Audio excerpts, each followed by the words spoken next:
Hi railway previous questions మరికొన్ని ఈరోజు మనం డిస్కస్ చేద్దాం. వీడియో స్టార్టింగ్ టు ఎండింగ్ వరకు చూడండి. అండ్ రైల్వే ఎగ్జామ్స్కి ఉపయోగపడేలా మన క్లాసెస్ ఉంటాయి.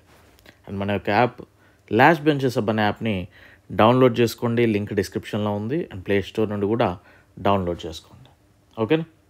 Right, coming to the topic. ఈరోజు మనం డిస్కస్ చేయబోయే కొన్ని క్వశ్చన్స్ మనం రిలీజ్ చేసిన బుక్ నుండి మనం డిస్కస్ చేస్తూ ఉన్నాం. అత్యంత పురాతన విశ్వవిద్యాలయం ఏది? సో కొన్ని ఆప్షన్స్ ఇస్తాడు.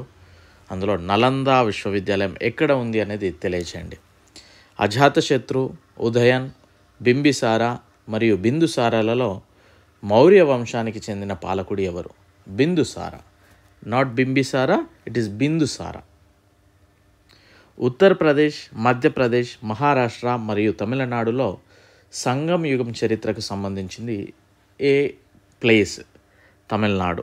సో ఇవన్నీ కూడా మనకి ఇది చూసినట్లయితే సదరన్.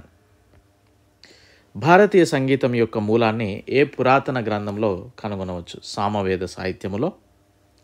చార్లెస్ మాసన్, ఏ కన్నింగ్హమ్, ఎం వీలర్ మరియు పిఎస్ వత్సలలో హరప్పా సంస్కృతిపై అధ్యయనాలకు సంబంధం లేని వ్యక్తి ఎవరు? సంబంధం లేని వ్యక్తి అన్నారు పిఎస్ వత్స.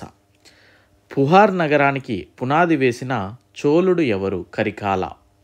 అశోకుడు తన శాసనాలన్నింటిలో ఏ విధమైన ప్రాకృతాన్ని ఏకరీతిగా ఉపయోగించాడు? మాగధి. రాగి, కాంస్యం, ఇనుము మరియు టెర్రకోటలో హరప్పా నాణాల తయారీలో ప్రధానంగా ఏ పదార్థం ఉపయోగించబడింది? టెర్రకోట యూజ్ చేసేవాళ్ళు ఎక్కువగా. వేద అనంతర కాలంలో మత గురువులు వేదాలు మరియు బ్రాహ్మణ మతాన్ని ఏ పేరుతో వ్యతిరేకించారు? శ్రమణులు అనేవాడు. భారతదేశంలో రెండవ పట్టణీకరణ యొక్క సారాంశంగా ఏ రకమైన కుండలు పరిగణించబడతాయి? Northern black polished ware. తక్షిలకు ఆదరణ రావడానికి గల కారణం ఎందుకంటే అక్కడ గాంధార కళ ఫేమస్. భారతదేశంలో బంగారు నాణ్యాలను మొదటిసారిగా ఇంట్రడ్యూస్ చేసింది ఎవరు? గ్రీకులు. భారతీయ మరియు గ్రీకు కళల లక్షణాలను సంశ్లేషణ చేసినట్లు భావించే కళాశైలిని ఇలా అంటారు గాంధార కళ. హరప్పా ప్రజలు దేని ఉత్పత్తిలో మొదటివారు అంటే పత్తి. గ్రేట్ స్టోన్ కల్చర్ క్రీస్తుపూర్వం 500 to 100 దక్షిణ భారత చరిత్రలోని ఆ చారిత్రక కాలాన్ని మనకు పరిచయం చేస్తుంది. ఇది వీటిని ఉపయోగించడం ద్వారా గుర్తించబడింది. మెగాలిత్లో చుట్టుముట్టిన కరణాలు ఏమంటారు? కరణాలు అంటే పెద్ద పెద్ద సమాధులు. గ్రీకు రోమన్ కళ యొక్క స్థానం ఏది? గాంధార. అజంతా పెయింటింగ్స్ ఏ కాలానికి సంబంధించినవి? గుప్తుల కాలానికి.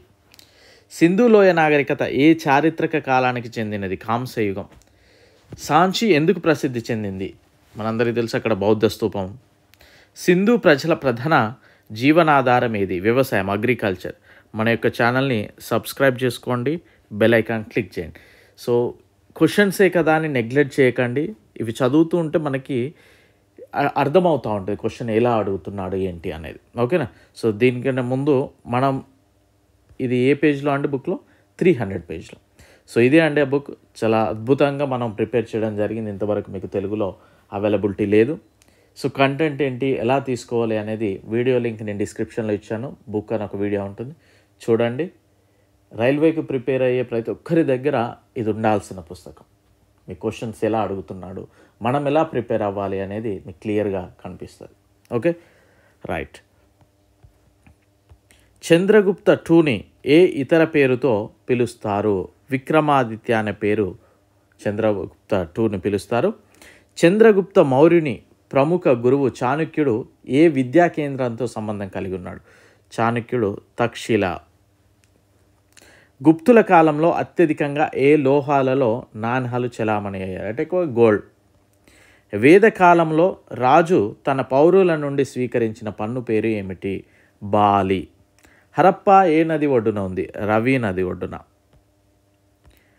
సాంచి యొక్క గొప్ప స్తూపం ఎక్కడ ఉంది? మధ్యప్రదేశ్. అశోక చక్రవర్తిపై ఏ భార్య గొప్ప ప్రభావాన్ని చూపింది? కరువాకి. తన యొక్క భార్య పేరు కరువాకి. పురుషపురానికి మరొక పేరు ఏమిటి? పెషావర్. బౌద్ధ మతం మరియు జైన మతం రెండూ దేనిని విశ్వసించలేదు? ఈ కుల వ్యవస్థను రెండూ కూడా నమ్మలేదు. వేద ఆర్యన్ల యొక్క ప్రధాన ఆహారము బార్లీ మరియు బియ్యం.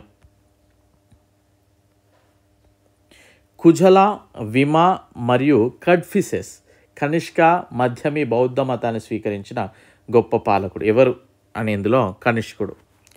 సింహాసనం అధిష్ఠించడానికి తన తండ్రి బింబిసారుడిని చంపిన ఆ పాలకుడు ఎవరు? అజాతశత్రువు.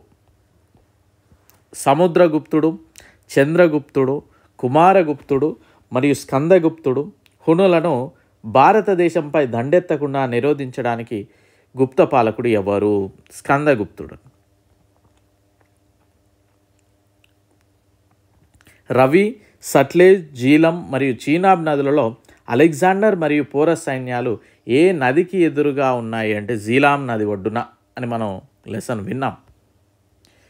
బార్లీ, గోధుమలు, వరి మరియు పొగాకులలో వైదికులకు తెలియని పంట ఏది? పొగాకు. పొగాకు అనేది ఎప్పట్లో ఇంట్రడ్యూస్ అయిందనేది తెలియజేయండి. గుప్త రాజవంశం ఏ సాధనకు ప్రసిద్ధి చెందింది? ఆర్కిటెక్చర్. కనిష్కుడు, అశోకుడు, బింబిసారుడు మరియు హర్షవర్ధనులలో సంస్కృతంలో ప్రావీణ్యం పొందిన చివరి పాలకుడు ఎవరు? హర్షవర్ధన. కదంబ, శాతవాహన, వాకాటక మరియు గుప్త రాజవంశాలలో ఎవరి హయాంలో అజంతా గుహలలో మొదటిసారిగా చెక్కడం? శాతవాహనుల పీరియడ్. గుప్త పాలకుల ఆస్థాన భాష సంస్కృతం. గుప్తుల పాలనలో భానుగుప్తుడు, వాగ్భట్, ఆర్యభట్ట మరియు వరాహమిహిరుల్లో గొప్ప గణిత మరియు ఖగోళ శాస్త్రజ్ఞుడు ఎవరు? ఆర్యభట్ట. సో ఇలానే ఇదే క్వశ్చన్స్ మనకి ఎగ్జామ్లో కనిపిస్తాయి అంటే కాదండి, బట్ చదివే విధానం ఇప్పుడు మనం ఇక్కడ నేర్చుకున్నాం ఒక దగ్గర. ఎక్కడ అండి? ఏదో క్వశ్చన్ మనం నేర్చుకున్నాం కదా,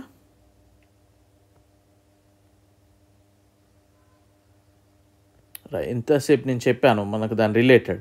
ఎస్, ఇక్కడ ఇదే క్వశ్చన్. బార్లీ, గోధుమలు, వరి మరియు పొగాకులలో వైదికులకు తెలియని పంట ఏది అన్నాడు? పొగాకు. అంటే పొగాకు అని ఆన్సర్ వచ్చినప్పుడు మనం ఏం చేయాలి అంటే పొగాకు ఎవరి పీరియడ్లో ఇంట్రడ్యూస్ అయింది, ఇండియాకి అసలు ఎప్పుడు వచ్చింది, ఇలాంటి కొన్ని క్వశ్చన్స్ మనం గ్యాదర్ చేసుకోగలిగితే డెఫినెట్లీ మిగతా వాళ్ళకంటే కూడా మీరు ఒక అడుగు ముందేసే ఉంటారు. సో నేను అందుకే ఈ బుక్ ఫస్ట్ పేజ్లోనే మీకు ఇంట్రడక్షన్ ఇచ్చాను, ఎలా చదవాలి ఈ బుక్ అనేది. సో ప్రాపర్గా వినియోగించుకోండి. డెఫినెట్లీ రైల్వే ఎగ్జామ్స్కి ఏం కావాలో అవి మాత్రమే మనం చెప్పడం జరుగుతూ ఉంటుంది. సో మీ యొక్క సపోర్ట్ కావాలి. Definitely I wish you very good luck. Thank you. Bye.